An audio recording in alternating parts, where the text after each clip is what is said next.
Hello রাজশাহীবাসী, সবাই কেমন আছেন? আমি রঞ্জু আবার নতুন একটি ভিডিও নিয়ে চলে এসেছি আপনাদের কাছে। আমি আজকে উপশহর নিউ মার্কেট গেছিলাম লুচি খাওয়ার জন্য।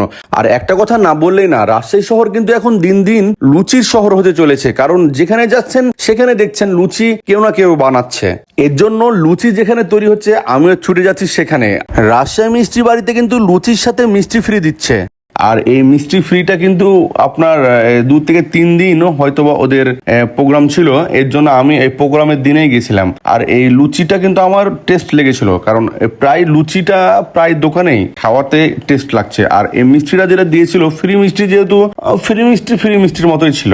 আর আমি যাওয়ার পরেও দেখলাম যে অনেকেই এই লুচি আর এই ফ্রি মিষ্টি খাওয়ার জন্য এসেছিল, আমরাও বসে গেছিলাম।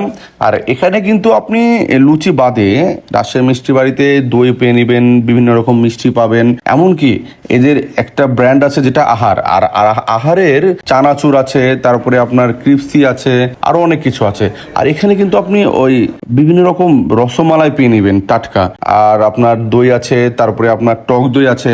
সব রকম খাবারই আপনি কিন্তু এখানে টাটকায় পেয়ে যাওয়ার সম্ভাবনা বেশি, কারণ রাজশাহী মিষ্টি বাড়ি রাজশাহীতে একটা ব্র্যান্ড, আর এই ব্র্যান্ডের জন্যই কিন্তু সবকিছু চলছে। আর আমিও কিন্তু একটু টেস্ট করলাম যে লুচিটা আর ডাউলটা আমাকে একটু মোটামুটি ভালো লেগেছে ডাউলটা, কিন্তু লুচিটা ভালো ছিল। আর এই লুচিটা আপনার অন্যান্য জায়গার চেয়ে প্রায় সেমই ছিল, হ্যাঁ।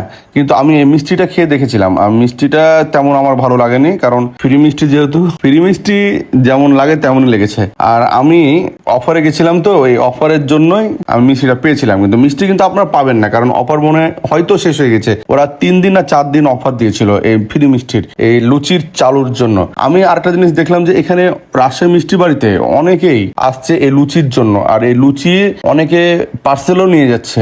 আশা করি এই লুচিটা রাজশাহী মিষ্টি বাড়িতে প্রায় অনেক বেশি চলবে, কারণ ওখানে আমি দেখলাম অনেক কাস্টমারের চাহিদা। সো গাইস, এখন আমার যাওয়ার পালা। তা যাওয়ার আগে আমি আরেকটা কথা বলতে চাই, আমার কোনো যদি ভুল ত্রুটি হয় তাহলে আপনারা আমাকে তা শুধরানোর জন্য অবশ্যই কমেন্টে বলবেন। আর এই কমেন্টে বললে কিন্তু আমি খুশি হব এবং আমার ভিডিওগুলো আরো উন্নত করতে পারবো। সবাই ভালো থাকবেন বন্ধুরা, আল্লাহ হাফেজ।